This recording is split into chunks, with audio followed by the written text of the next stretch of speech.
आप सभी का स्वागत करता हूं one day exam by Chandra institute के ऑनलाइन प्लेटफॉर्म पर।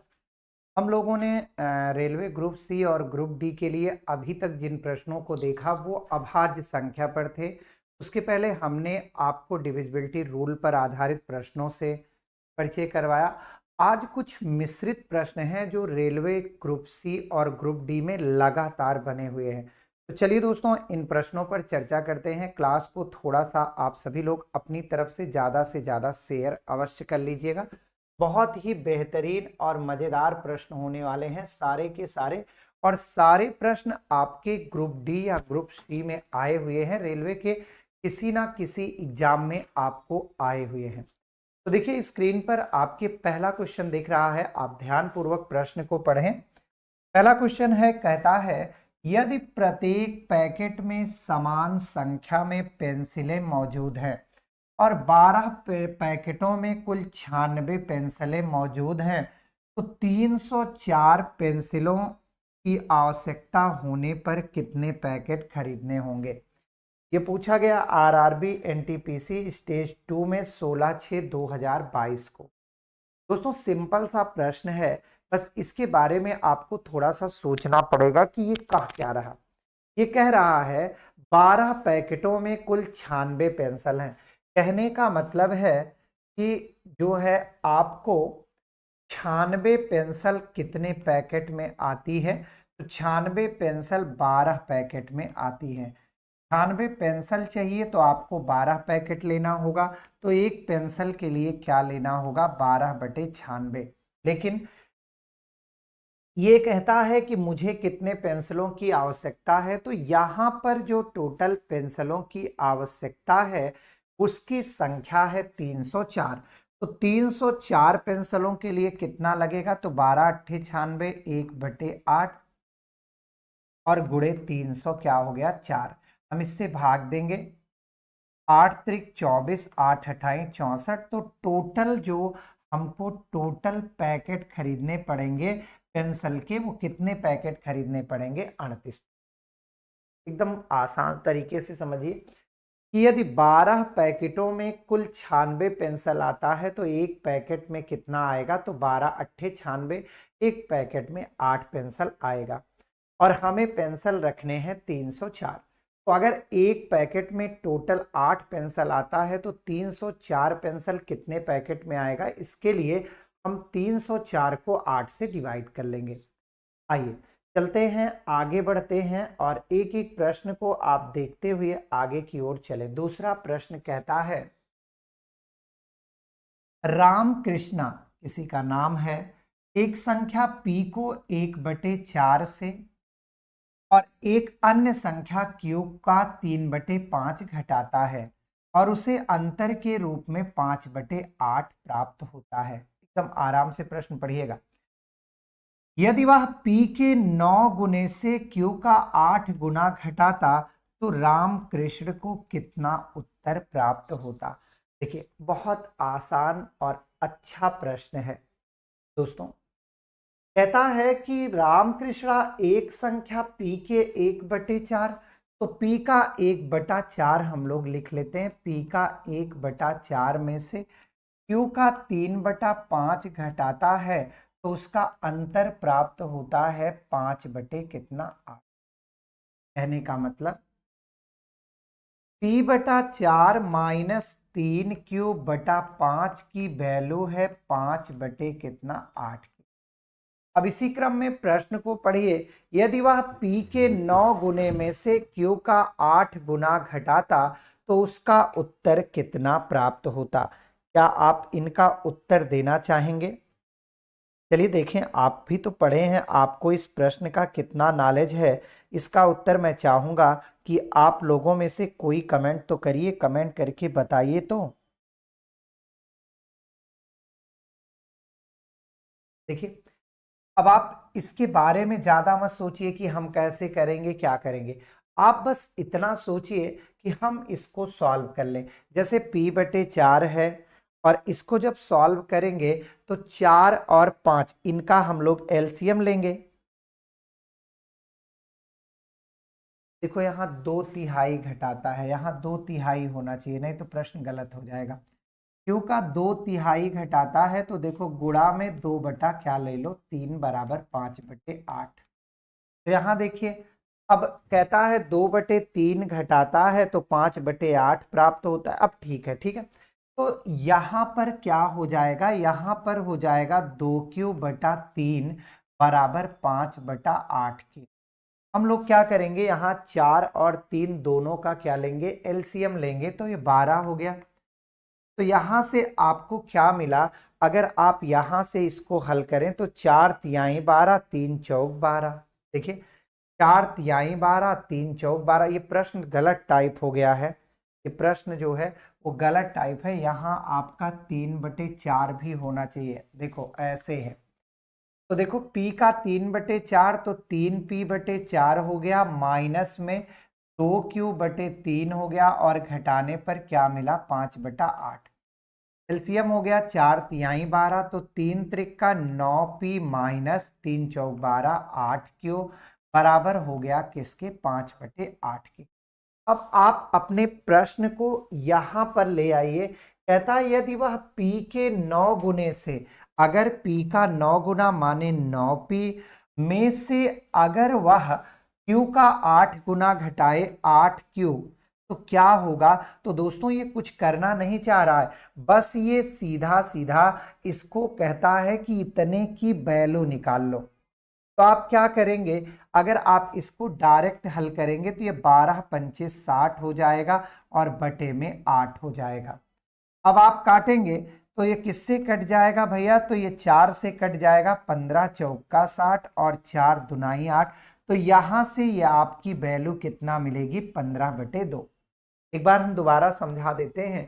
कहता है एक संख्या है कौन, P, जिसके आप 3/4 में से एक अन्य संख्या Q का 2/3 घटाते हैं, मतलब 3P/4 माइनस 2Q/3 बराबर 5/8 के।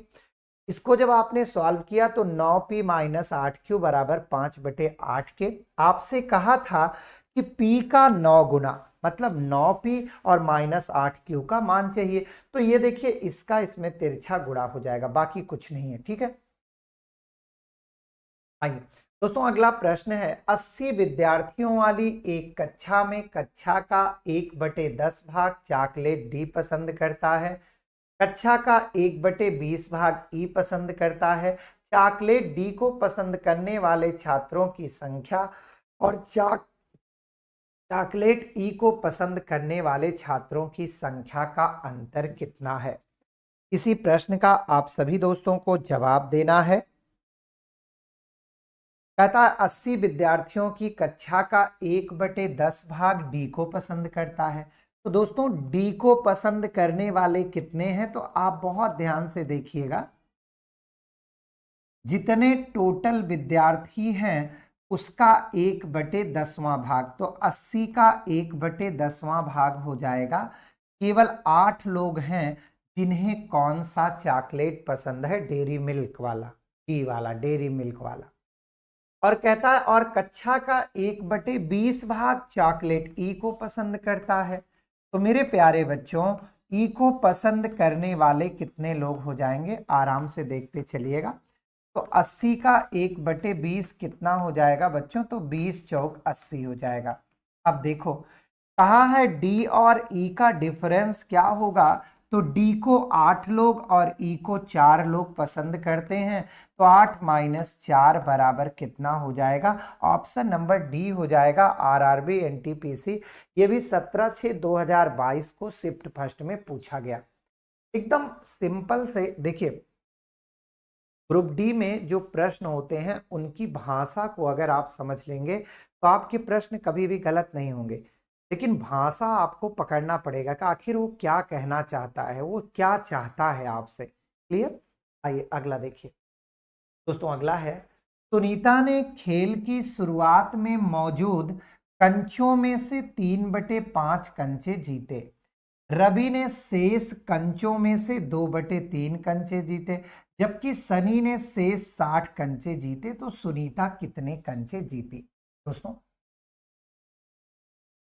आप बस इतना समझिएगा कि हमने मान लिया कि चलिए भैया कुल जो कंचे हैं, कंचा जानते हैं जो आप गांव में खेलते नहीं, छोटी छोटी गोलियां होती हैं, खेले होंगे जरूर आप, छोटी सी गोलियां होती हैं तो उसको या तो ऐसे फेंक के खेलते हैं या तो ऐसे मार, हाँ तो वही है। सुनीता ने कुल कंचे हम मान लेते हैं यक्स का है। तो दोस्तों यक्स का जितने कंचे मौजूद थे सुनीता ने उसके 3/5 कंचे जीते, टोटल का 3/5 सुनीता का हो गया। तो अब यक्स था, अब यक्स का 3/5 भाग सुनीता का हो गया, तो कितना कंचे बचे? तो देखो पूरा अगर यक्स है और इसका 3x/5 सुनीता का हो गया तो 2x/5 बचा है, तो इसका कर दीजिए 2/5 बचा। सुनीता को कंचे देने के बाद जो कंचा बचा है वो 2/5 बचा है। जब 3/5 सुनीता ले लेगी तो कितना बचेगा? 2/5 बचेगा। रवि ने शेष कंचों के 2/3 कंचे जीते और रवि ने इसका 2/3 जीता। तो जब देखो 2/3 जीता तो कितना बचा? 1/3 बचा है और लास्ट में जो बचा है वो 60 कंचे के बराबर है।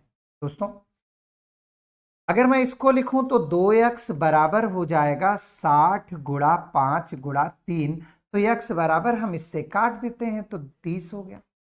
x बराबर 3×5 = 15 × 45, तो टोटल कंचे हैं मेरे प्यारे बच्चों, जो कुल कंचे हैं वो 450 कंचे हैं। आपसे पूछा है कि सुनीता ने कितने कंचे जीते, तो सुनीता ने टोटल कंचों का 3/5 जीता था, तो सुनीता का हिस्सा कितना है? 450 का सुनीता ने 3/5 जीता था, तो 5 9 45 और 9 3 27, तो मेरे प्यारे बच्चों सुनीता के द्वारा जीते गए कंचों की संख्या है ऑप्शन नंबर डी 270। एक बार फिर से समझाते हैं। टोटल कंचा मैंने मान लिया यक्स है, यक्स में से सुनीता ने 3/5 ले लिया, तो जैसे मान लो टोटल 1 यूनिट है, 1 का 3/5 ले लिया गया तो कितना बचा? 2/5 बचा है। तो यक्स का 2/5 बचा है, जिनमें से 2/3 कंचे रवि ले लेता है। तो जब 2/3 वो भी ले लिया तो कितना बचा? बचे हुए का 1/3 बचा। अब जो बचा है वो बराबर है 60 के, तो हमने इसको सॉल्व करके टोटल कंचों की संख्या निकाल दिया, कितने के बराबर? 450।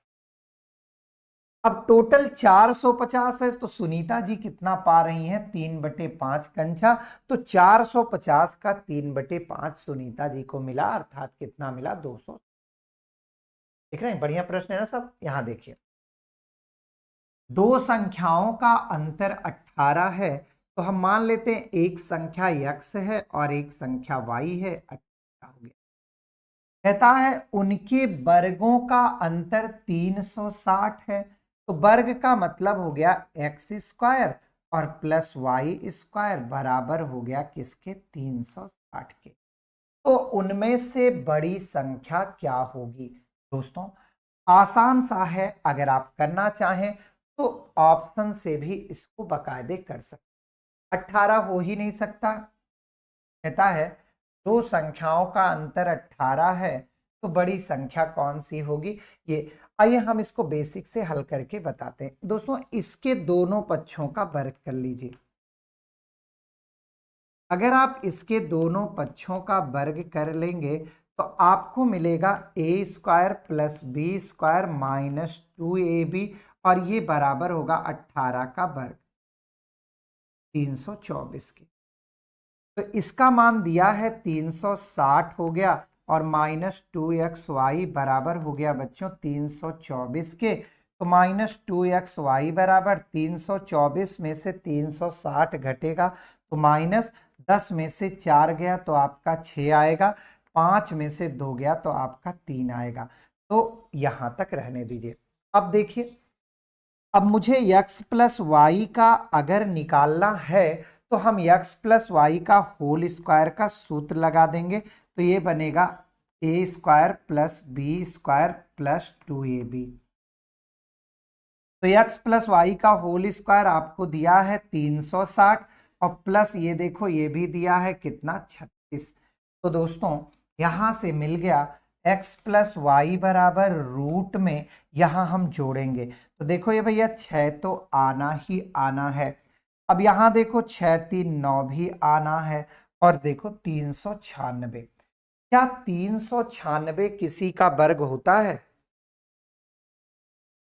19 का 361 होता है। देखिए इसमें भी कुछ गड़बड़ किए हैं क्या ये?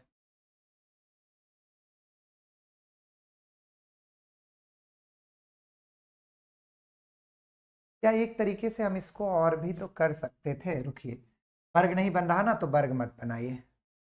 यहाँ मैंने प्लस लिख दिया है, ये अंतर दिया है, वहां मैंने देखा नहीं। रुक जाइए, एकदम आसान तरीका बता देते ना आपको। देखिए यहाँ x square minus y square बराबर आपको दिया है 360। यहाँ देखिए पढ़िए, वर्गों का डिफरेंस, डिफरेंस का मतलब है अंतर, मैंने योग कर दिया था अंतर। तो यहां देखिए ए स्क्वायर माइनस बी स्क्वायर बराबर क्या होता है, एक ब्रैकेट में ए प्लस बी और एक ब्रैकेट में ए माइनस बी बराबर 360 के। तो देखिए ए प्लस बी और गुणे में ए माइनस बी की वैल्यू 18 है और 360 के। देखो ये कट जाएगा। तो दोस्तों a माइनस बी बराबर आ गया 18 और a प्लस बी बराबर आ गया आपका 20। बस सॉल्व कर लीजिए। y से y कट गया, x और x 2x, और ये 38 हो गया। तो x बराबर कितना, 2 से काटिए, 2 1 के 2 और 2 9 18। तो कौन सी संख्या हो जाएगी, बड़ी वाली 19। कैसे पता चला कि इसमें बड़ी x है? तो दोस्तों अगर यक्स बड़ी ना होती तो यक्स में से वाई घटाने पर आपका ऋण में आता। ग्रुप डी का है, एकदम आसान है। आइए अगले प्रश्न पर। दोस्तों कहता है, देखिए ये भी कब है, आरआरबी ग्रुप डी का है, 22/8/2022 शिफ्ट 1 का। क्या कहता है, एक 91 सेंटीमीटर लंबे तार को इस प्रकार दो टुकड़ों में काटा जाता है कि एक टुकड़े की लंबाई के 3/4 के बराबर हो। एक टुकड़े की जो लंबाई है वो 3/4 के बराबर हो। तो जैसे आपसे मैं कहूं मेरे प्यारे बच्चों, अगर पहला टुकड़ा आपका, जब हमेशा ऐसे माना करिए, जैसे 3/4 है ना, तो इसको माना करिए कि अगर पहला टुकड़ा 4x है तो आपका जो दूसरा टुकड़ा होगा वो 4x का 3/4 होगा। देखिए पूर्ण मिलेगा। तो 4x और 3x के अनुपात में बांटना है, मतलब ऐसे भी कर सकते हो, या आप ऐसे डायरेक्ट ही रहने दो, 4x और क्या 3x। अच्छा दोस्तों दोनों जो मिला करके है वो कितना है, 91 है। देखो टोटल जो टुकड़े की लंबाई है तार की वो कितनी है, 91 सेंटीमीटर। तो देखिए 4 3 7x बराबर 91, 7 से काट दीजिए तो x बराबर हो गया 13। कहता है छोटे टुकड़े की लंबाई क्या है। तो छोटा टुकड़ा कौन है, 3x। तो 3x बराबर क्या हो जाएगा, तो 3 गुणे 13 बराबर 39 सेंटीमीटर। ठीक है, तो इसका राइट आंसर है ऑप्शन नंबर बी। तो देखो ना ग्रुप डी में क्या आया है, कुछ ऐसा थोड़े आता है कि जो पर्वत तोड़ दे। तो समझाना है तो मैंने इतना लिखा, आपको लिखना ही नहीं। ये लिखा है 3/4, तो मतलब आपको 91 को बांटना है 3/4 में। 91 को क्या करना है, 3/4 में डिवाइड कर देना है। तो 3/4 का मतलब है कि इनका अनुपाती योग 7 हो गया। तो 91 को 7 से भाग दीजिए तो इसका 1 यूनिट बराबर 13 आ गया। तो 3 यूनिट बराबर 39 और 4 यूनिट बराबर 52। मतलब इसका छोटा वाला भाग 39 सेंटीमीटर और बड़ा वाला भाग कितना है, 52 से। कंफर्म है भैया? आइए अगला प्रश्न। एक व्यक्ति अपने बगीचे में 21,025 आम के पेड़ इस प्रकार लगाता है कि प्रत्येक पंक्ति में पेड़ों की संख्या के बराबर हो, पंक्तियों की संख्या। जैसे देखो ये मान लीजिए हम यहाँ 4 पेड़ एक लाइन में लगा रहे हैं और ऐसे हम 4 लाइन बनाए तो टोटल पेड़ों की संख्या क्या हो गई। कहने का मतलब जैसे हमने मान लिया कि माना, चलिए समझा देते एकदम बेसिक से, माना पंक्ति बराबर है यक्स के, तो प्रत्येक पंक्ति में पेड़ भी कितने हैं, यक्स हैं। तो कुल पेड़ कितने हो गए मेरे बच्चों। जैसे मैं आपसे सामान्यतः बात करूं कि यक्स लाइन बन रही है। जैसे गिनती में देखो, जैसे 10 लाइन में पेड़ लगा रहा हूं, 10 लाइन पेड़ लगा रहा हूं और प्रत्येक लाइन में 10 ही पेड़ लगा रहा हूं, तो टोटल पेड़ कितने हो गए? तो 10 का 10 में गुणा, तो ऐसे x का x में गुणा, तो टोटल पेड़ हो गए बच्चों x स्क्वायर। और वो बता रहा है कि टोटल पेड़ है 21, 0 और 25। तो बच्चों x बराबर आपको 21,000 और 25 का वर्गमूल निकालना है। सर अब ये वर्गमूल कैसे निकलेगा? कोई बात नहीं भाई, सीधा सीधा अभी हम आपको चेक करा देते हैं, आप बिना निकाले निकाल लेंगे। जैसे देखिए दोस्तों, अगर मैं 130 का वर्गमूल निकालूं तो 13 का वर्ग 169, ये होता है 16,900। 13 का 130 का वर्ग कितना हो गया? देखो पंक्तियों की संख्या, तो 130 का वर्ग हो गया कितना? 13 के 109, ये तो है नहीं। अब मैं कहूं 125 का वर्ग, तो जब 130 का 16,900 है और मेरे पेड़ों की संख्या 21,025 है, तो पक्का है कि 130 से बड़ा होना चाहिए। तो ये भी ऑप्शन चला गया। अब देखिए, क्या 135 का वर्ग ये हो सकता है? बोलिए। तो अब इन्हीं दोनों में एक सही है, 145 और 135। तो देखो इसका सबसे अच्छा तरीका है कि 145 के पहले 140 का वर्ग आप निकालिए। 14 का वर्ग होता है 196,000 और यहां 130 का वर्ग निकाल लीजिए, तो 130 का वर्ग होता है इतना। तो कहने का मतलब है कि अगर 140 का 19,600 है, तो 145 का वर्ग जो होगा वो 19,600 के करीब होगा। बोलिएगा भैया, 145 का जो वर्ग होगा वो 19,600 के करीब होगा, 19,600 के आगे होगा। और पक्का है ये 16 है तो 135 है। ध्यान से समझिए, हम उत्तर एकदम बिना हल किए आपको बता रहे हैं, मतलब वर्गमूल फर्गमूल मत निकालिए।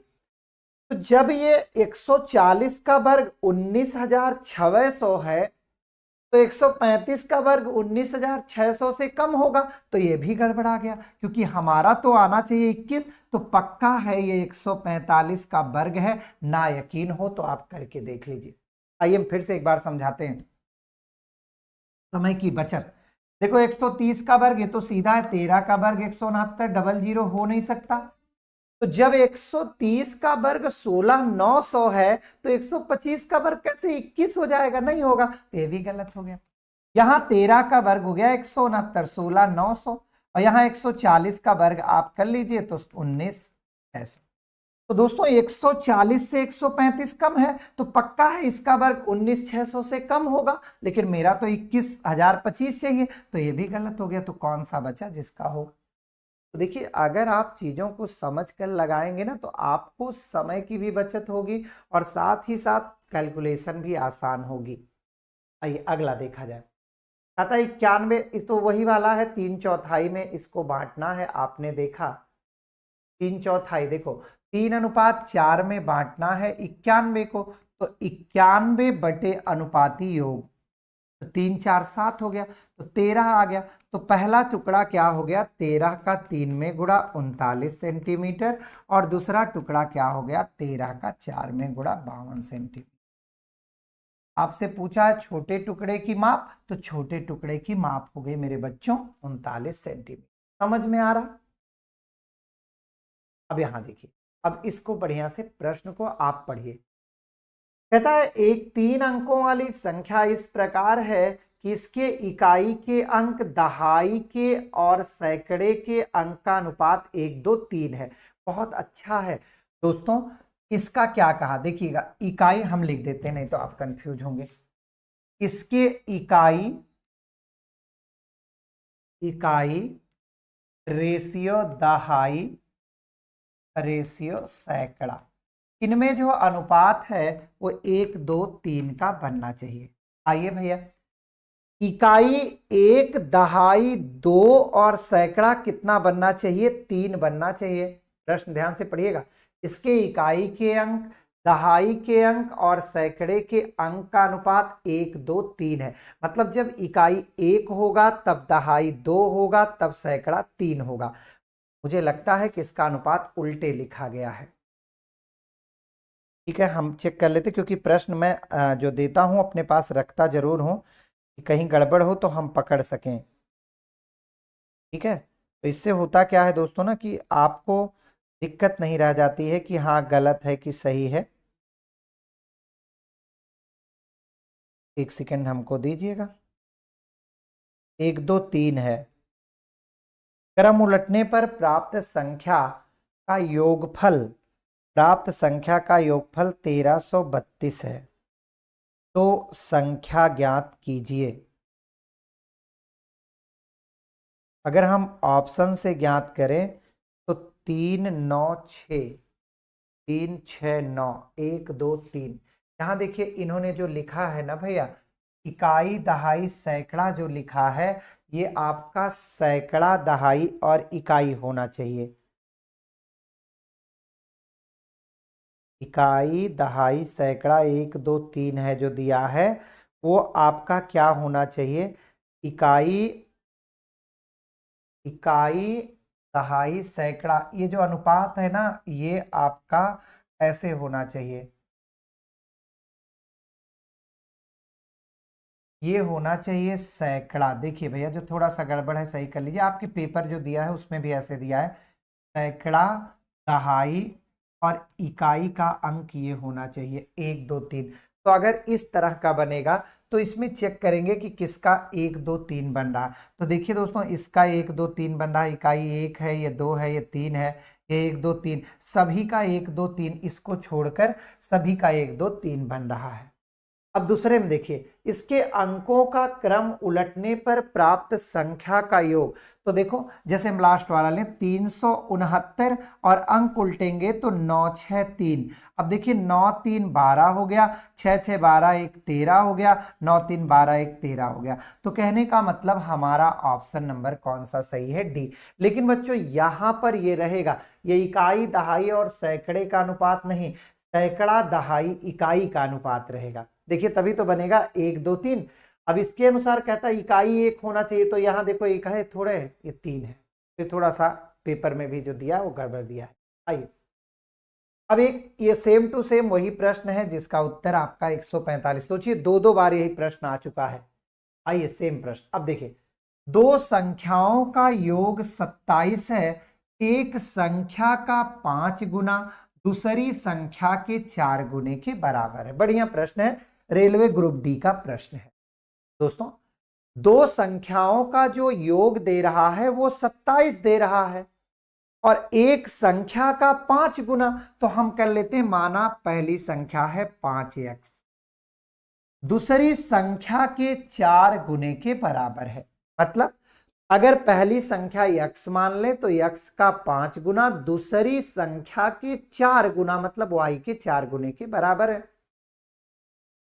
तो x अनुपात y क्या हो जाएगा? जब तुलना करेंगे तो x का मान 4 हो जाएगा और y का मान क्या हो जाएगा? 5। अब देखो इन दोनों संख्याओं में से छोटी संख्या ज्ञात कीजिए। तो दोस्तों देखो, योग, इनका योग, इन संख्याओं का अनुपाती योग हो गया 5 4 9, तो 27 है और अनुपाती योग 9 है, और छोटी संख्या कौन है? 4 यूनिट है, तो 4 के बराबर। तो 9 तिरिक 27, 4 तिहाई कितना हो गया? 12। और बड़ी संख्या की बात करता तो आप 4 का 5 में गुणा कर देते, बड़ी संख्या क्या हो जाता? 4:5। तो इस प्रश्न में जो सीखने वाली बात थी वो ये बात थी कि जब इस तरह का बने तो जब अनुपात निकालते हैं तो तुलना करने पर इनका रेशियो बदल जाता है। मतलब अगर 5x बराबर 4y है तो x बटे y बराबर 4 अनुपात क्या होगा? 5 होगा। अगला प्रश्न देखिए, ये भी ग्रुप डीए का प्रश्न है। दो क्रमागत प्राकृत संख्याओं के वर्गों का योग 313 है, तो इन संख्याओं में से छोटी संख्या कौन सी है? दो क्रमागत, क्रमागत का मतलब होता है मेरे बच्चे लगातार। तो ये ऑप्शन से चेक करो, पहला ऑप्शन है ए, 12 का वर्ग और 13 का वर्ग, क्या ये आएगा 313? तो आप कहेंगे कि सर 12 और 13 का वर्ग अगर हम करें तो यह 313, 12 का 144, और 13 का 169। तो ये देखो 9 4 13 हो गया, 6 4 10 1 11 हो गया, 1 1 2 1 3 हो गया। तो कहने का मतलब हमारा राइट आंसर कौन सा हो गया? 12। कंफर्म है? ये ना होता तो इसके पहले आपको 12 11 भी चेक करना पड़ता। कंफर्म है ना भैया? अगले प्रश्न देखिए, इसमें आया है आरआरबी ग्रुप डी में। प्रश्न कितना बड़ा है? पूरा इतना बड़ा। देखो बाबू, एक प्रतियोगी परीक्षा में प्रत्येक प्रश्न सही करने के लिए 3 अंक और गलत करने के लिए 1 अंक काटा जाता है। सिंधु ने 80 अंक प्राप्त किए। यदि प्रत्येक सही उत्तर के लिए 4 अंक दिए जाते और प्रत्येक गलत उत्तर के लिए 2 अंक काटे जाते तो सिंधु को 90 अंक प्राप्त होते। यदि सिंधु ने सभी प्रश्नों के उत्तर दिए हों तो परीक्षा में प्रश्नों की संख्या कितनी है? चलिए तुरंत अपना दिमाग लगाइए और इस प्रश्न का उत्तर देने का प्रयत्न करिए।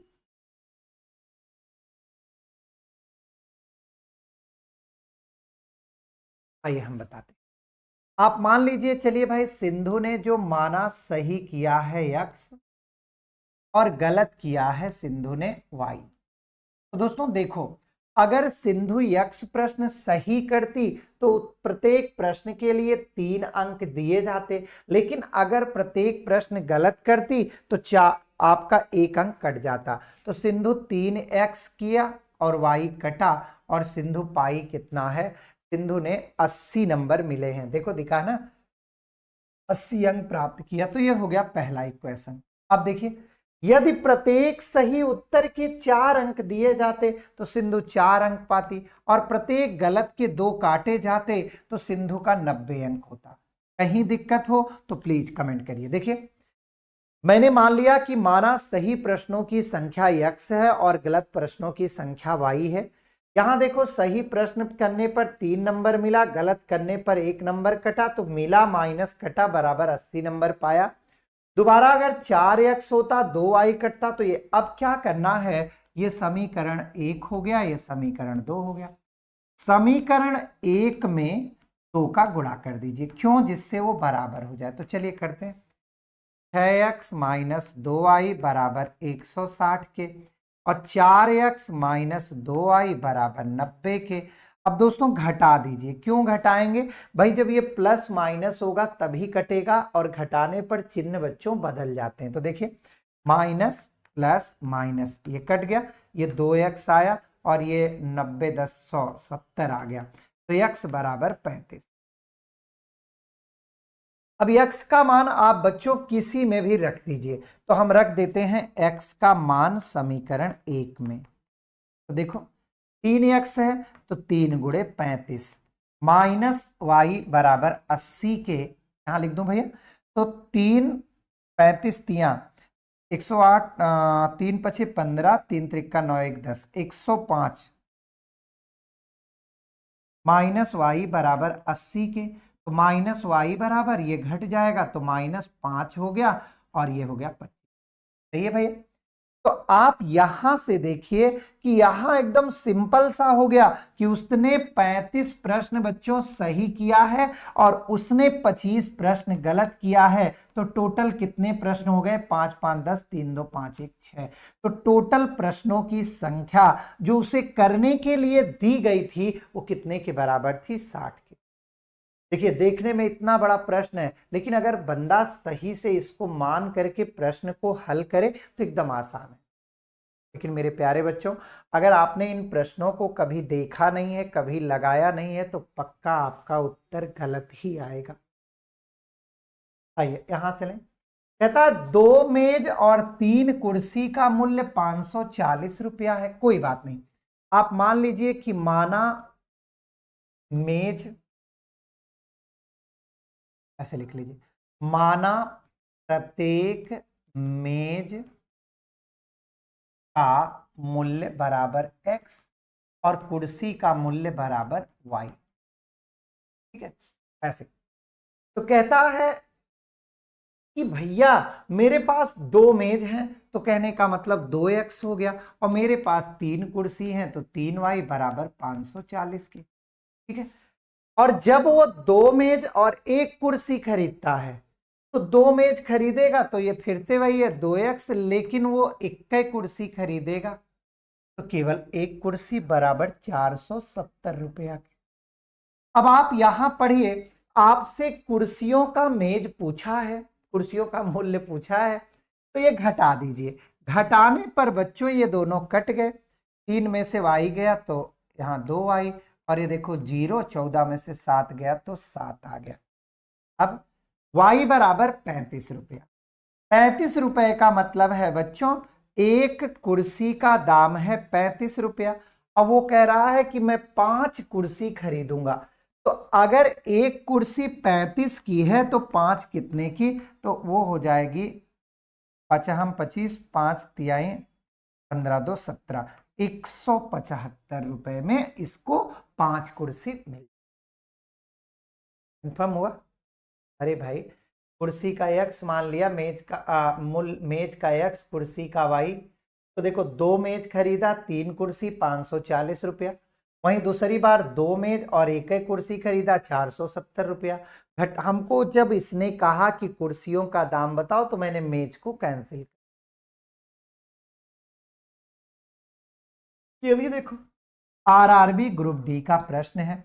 दो धनात्मक संख्याओं का योग 45 है, अंतर 19 है। तो भैया ये तो सबसे सरल है, x प्लस वाई बराबर बच्चों 45 और x माइनस वाई बराबर 19। सीधा सीधा ये कट गया, 2x बराबर 9 5 14 और 4 1 5 1 6, तो x बराबर आ गया 2 तिहाई 6 34। तो y बराबर, क्योंकि मेरे बच्चों x प्लस वाई बराबर है 45 के। x देखो दो धनात्मक संख्याओं का योग 45 है और उनका अंतर क्या दिया है, उनका अंतर 19, तो x प्लस वाई बराबर 45 हो गया और x माइनस वाई बराबर 19 हो गया। ये दोनों कट गए, 2x बराबर 9 5 14, 1 हासिल, 4 1 5 1 6, सही है, 2 तिहाई 6 और 2 दुनाई 4, 32 हो गया। तो y कितना होगा, y 45 में से 32 घट जाएगा, तो 5 में से 2 गया 3 आया और 13 आ गया। और वैसे भी जब हमारा 32 मिल गया तो किसी ऑप्शन में 32 है ये नहीं है, तो हमारा कौन सा है, ये ऑप्शन से करना चाहते। जिन दो संख्याओं को जोड़ने पर आपका 45 आ जाता और घटाने पर आपका 19 आ जाता, वही आपका उत्तर। ग्रुप डी का प्रश्न, ये भी ग्रुप डी का है। वह संख्या ज्ञात कीजिए जिसका 1/3 भाग, तो चलिए भैया मान लेते संख्या x, x का 1/3 भाग और x का 1/5 भाग का अंतर है 6, तो 5 तिहाई 15 हो गया मेरे बच्चों। 5 का x में गुणा और 3 का x में गुणा बराबर 6 के। दोस्तों 5 में से 3 गया, 2x बराबर 6 गुणे 15 के, तो हम 2 से इसको काट लेते हैं, तो x बराबर हो गया 45 के। तो पूछा था कि संख्या क्या होगी, तो बच्चों वह होगी 45 के बराबर। Railway group D 6/9/2022 shift second में ये प्रश्न आया हुआ, कहीं इसमें कंफ्यूजन हो रहा? आइए दोस्तों अगले पर, कहता दो संख्याओं का योग 32 है, उनमें से एक संख्या दूसरे से 18 अधिक है, ये भी वही है। x प्लस वाई बराबर बच्चों 32 के और x माइनस वाई बराबर किसके, 18 के। भाई बड़ी वाली संख्या छोटी वाली संख्या से 18 क्या है, 18 अधिक है। तो बच्चों ये कट गया, ये 2x बराबर देखो 8 2 10 आ गया, 3 1 4 1 5 आ गया, तो x बराबर आ गया किसके, 25 के। और बच्चों x ही बड़ी है, अगर x बड़ी ना होती तो ये पॉजिटिव ना आता, ये क्या आता, निगेटिव आता। तो x का मान कितना आ गया बच्चों, 25 के बराबर। RRB group D 18/8/2022 shift third में आया है।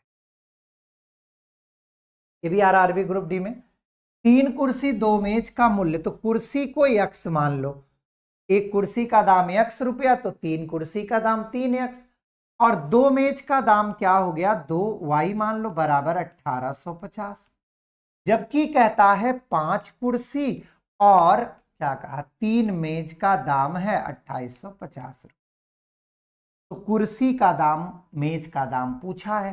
तो बच्चों क्या करो, इसमें से किसी एक को बराबर कर लो। तो हम क्या करते हैं, ये है समीकरण 1 में 3 का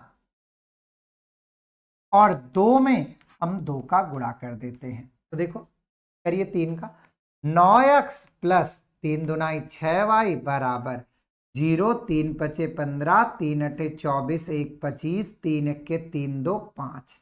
अब समीकरण 2 में आपको 2 से गुणा करना, हम इसको बराबर कर रहे हैं। तो 2 पंचे 10x प्लस 2 तिहाई 6y बराबर 0, 2 पंचे 10, 2 अठे 16, 1 17, 2 दुनाई 4 1 5। हम इसको माइनस कर लेते हैं बच्चों, कट गया। ये माइनस एक्स बराबर माइनस 0, देखो 0 10 हो गया, 10 में से 5 गया 5 आया, यहाँ 6 में से 5 गया 1 आया, ये दोनों कट गया। तो एक कुर्सी का दाम मेरे बच्चों 150 रुपया है और हमसे पूछा है, अच्छा अभी y का मान भी निकालना पड़ेगा। तो y का मान निकालने के लिए किसी एक समीकरण में x का मान रख दीजिए। x का मान समीकरण 1 में तो रखिए 3 गुणे x मतलब 150 और प्लस 2y बराबर 1850 के। तो ये हो गया 2y बराबर 1850 और माइनस 15 तिया 45। 2y बराबर भैया 0 0, 18 में से 4 गया 1400। तो y बराबर कितना भैया मेरे बच्चों, एक मेज का दाम 700 रुपया है और एक कुर्सी का दाम 150 है।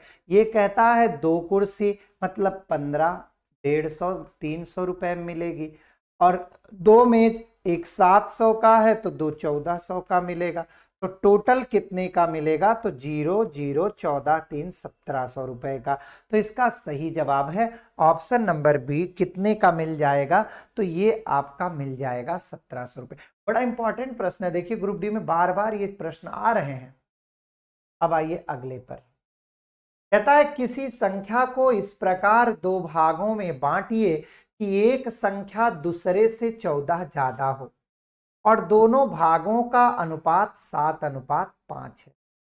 अब बताइए भैया वह संख्या कितना है।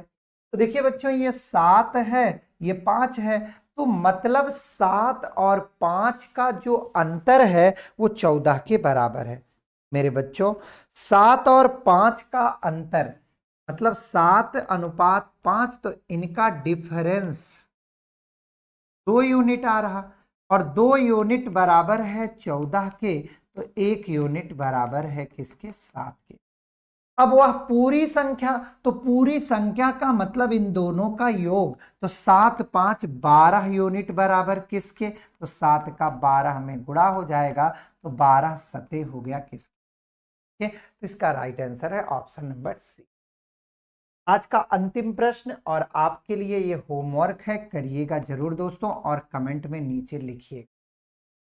तो क्लास कैसी लगी इसके लिए एक बार कमेंट करके आप सभी लोग जरूर बताइएगा।